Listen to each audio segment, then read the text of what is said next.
idea. Jimmy, what do you think about Mike McCarthy now being the play caller for the Cowboys? Yeah, I think Mike is a lot more comfortable now calling plays and actually being in charge of the offense. And this is nothing against Kellen Moore. He's really a talented offensive coordinator, but Mike wanted to do it himself. And so I think that'll be a positive for the Cowboys. Coach, suppose you come back to the Dallas Cowboys. What does it take the details you have to take care in order to win a Super Bowl? Well, big thing you got to do is you've got to position yourself to where you can, have success in the playoffs. And the main thing is if you win your division, you're going to have a home playoff game. And then on top of that, if you can get the best record in the regular season, not only will you get a home playoff game, you'll get a bye to get your team healthy. And that's what's happened, with the teams that we're going to see Sunday. They got the bye and, ended up getting a home playoff game. What would you change so they can be back in a Super Bowl? Oh, why would I change it? If I went back to the Cowboys, I would change about 40 years on my age. That's the only thing I know. The Cowboys have a lot of needs right now, a lot of decisions to make. Tony Pollard's a free agent, Dalton Schultz is a free agent. They need a wide receiver too. What would you do to kind of help Dak out? What specifically do the Cowboys need to do to help Dak Prescott out in the future years? Well, Dak had his best years, avoided the turnovers and the negative plays when he had a great offensive line and they ran the football. So running the football is going to be a big part of it. Now Pollard could be, could put the franchise tag on Pollard because the numbers financially are not that big for a running back. But they got to keep as many good players as they can and add some to the team with the draft. Hey, Jimmy, you made it look so simple to go from 1-15 to back-to-back, be able to have that success 26 years. Does time make you appreciate what you did during that time? Well, I think I appreciate what we did. I don't know if everybody else does. Do you believe McCarthy's play calling is going to be much different compared to Kellen Moore's? Yeah, I think Mike will be a little different than Kellen Moore. Kellen Moore did a lot of different formations and et cetera, et cetera. I think, basic fundamentals is going to be more what Mike wants to do. You were talking about Troy and how, or you were talking about Brady in regards to greatest of all time, but maybe there's, different levels of talented quarterbacks. Do you feel like Troy got overlooked because of all the offensive weapons he had around him with Emmett, Irvin, among others? Well, I think our team got overlooked in some ways. First of all, Troy got overlooked because we didn't throw the ball that much. We didn't need to throw the ball that much.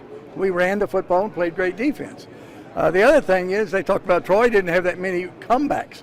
Well, we didn't have many comebacks because we weren't behind.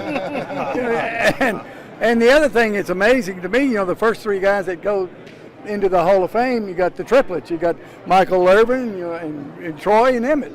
But we led the league in total defense, and so having a great defense helped them get the ball and score points. Coach, to piggyback off that, I know he was one of your players, and obviously, what's your favorite Super Bowl memory?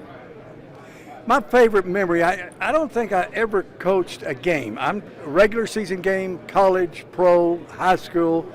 I never ever coached a game and I was as confident about winning as the first Super Bowl against Buffalo. I told our team the night before the game, I said, guys, listen, they turn the ball over too much. We don't turn the ball over. We're going to be conservative to start the game. But once they start turning it over, then we're going to open it up to Michael and Alvin and go ahead and open up the offense. And so the day of the game, I'm walking with my staff before the pregame meal. I said, guys, get ready for a ring because we're fixing to win ourselves a Super Bowl. Where do you keep your ring now? Well, I got one on my hand. Are you a little surprised? Jerry is 80 now, and he had a chance to hire Sean Payton. That was his dream job. Are you slightly surprised that maybe he didn't make that change? Well, no, because when you look at the numbers, Mike McCarthy and Sean's numbers are very similar. And I think both are outstanding football coaches. And so, it could be a good fit with Mike calling plays and taking over the offense. So, like I said, when you just compare the two, it's hard to pick, because they're both outstanding. What memories in my career? The next year, Emmett holds out a couple of games. We struggle a little bit early. Everybody's expecting us to win by 3 touchdowns, and we eventually won another Super Bowl.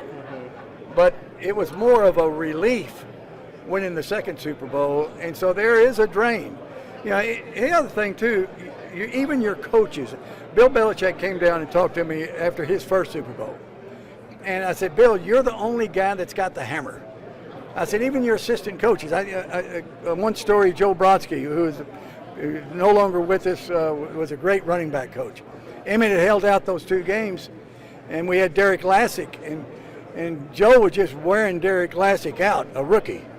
And this was after Emmett had come back, after the holdout.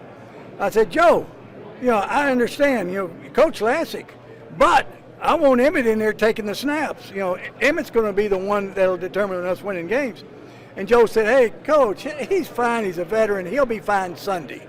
And I just blew up because, the assistant coaches become friends with the players. They get complacent. That's just human nature. So I told Bill, I said, you're the only guy that's got the hammer. You've got to demand it from your assistant coaches as well as your players. The game has changed. Jimmy, sorry. Yes. Really quickly, as a In this game. And I said, I went to a meeting before we headed to Pasadena. I said, guys, listen, Buffalo turns the ball over. We don't turn it over. If we're out on this practice field and nobody's watching, everybody's saying, hey, because the media, 130 million people watching, and we're so young and inexperienced, you're going to choke. I said, but if we're out on this practice field and nobody's watching, you'll kick their ass. I said, because we're the better team. I said, now if I got a 2x4 and I lay it down here on the ground and I say, Nate Newton, get your big old fat rear end, walk from one end to the other, your mindset is I'm going to walk from one end to the other. I said, Troy Aikman, you get Michael Irvin, no big deal. I said, but if I take that 2x4 and put it up 10 feet, you're going to get on and you're going to go, don't fall, don't fall, don't fall. That's the seed in your mind, and you're going to fall. So here's what I say in playing this game. We're the better team. We're going to kick their ass. And you just play every play as if you're out here on this practice field, and nobody's watching. But I told that to Kansas City. You've coached. You coached in conference title games on the road. You coached out there at their place. I thought they were the better team, but we were the better team that day. And we had a great game plan. Troy, Alvin and Michael had a great game. Emmett, our defense got them to turn the ball over 3 or 4 times. And so we were able to win the game. And once we won that game, I knew we were going to beat Buffalo. Yeah. Okay. Talking about the quarterbacks, Pat Mahomes, this is a league of quarterbacks. Do you think sincerely that the Dallas Cowboys need to change Dak Prescott in order to... Dak's a very talented quarterback, and Dak can win a championship, but you've got to have the right people around him, and they've got to perform at a championship level.